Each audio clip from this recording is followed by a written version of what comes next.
ஒரு உயிரை கொன்று அதன் உடலை உண்டு நம் உடலை வளர்ப்பது மகா பாவமாகும். நம் குடும்பத்திலோ அல்லது நமக்கு தெரிந்தவர்களோ இறந்துவிட்டால் அவர்களை நினைத்து அழுது கவலைப்படுவது மட்டும் அன்பல்ல. உலகில் உள்ள அனைத்து உயிர்களையும் தன் உயிர் போல் பார்க்க வேண்டும். ஒரு மனிதர் இறந்தால் கதறி அழும் நீ மற்றொரு உயிரை கொண்டு சுவையாக சமைத்து ருசித்து சாப்பிடுகிறாயே, இதுதானா உன் அன்பு?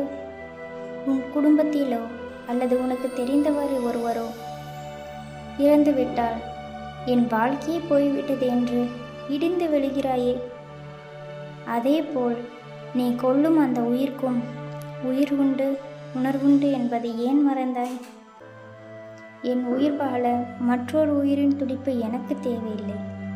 அந்த உயிர் துடிப்பதை காண்பதை விட அது உயிருடன் அழகாக என்னுடன் ஒரு குழந்தையைப் போல விளையாடுவதை காணவே நான் ஆசைப்படுகிறேன். உன் நாவின் ஆசைக்காக ஒரு உயிரை அதன் உடலில் இருந்து சித்திரவதை செய்து துடிக்க துடிக்க பிரித்து கொலைவெறிக்கு ஆட்பட்டு ஒரு கொலையாளியாகவே மாறி அந்த உயிரற்ற பிணத்தை சாப்பிட ஏன் இவ்வளவு ஆர்வம் உனக்கு? அந்த உயிரும் மற்றொரு உயிருக்கு தாய் தந்தையாகவோ அல்லது பிள்ளையாகவோ இருக்கலாம் அல்லவா? உன் குடும்பத்தினரை அப்படி செய்ய துணிவாயா? இத்தனைக்கும் பிறகு ஒரு உயிரை கொன்று தின்ன உன் மனம் எப்படி துணிகிறது? கருணை இல்லாத இதயம் கடவுள் வாழும் இடமல்ல. இதை சொல்ல நீ யார்? இது என் விருப்பம் என்று நீ கோபப்பட்டால் என்னை மன்னித்துவிடு. நான் என் கடமையை செய்துவிட்டேன்.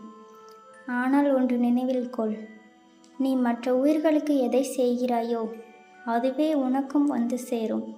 தெரிந்தே செய்யும் இந்த தவறுக்காக உன் நிம்மதி, ஆரோக்கியம் அல்லது உனக்கு பிடித்தவர்களாலேயே நீ கஷ்டப்பட நேரிடும்.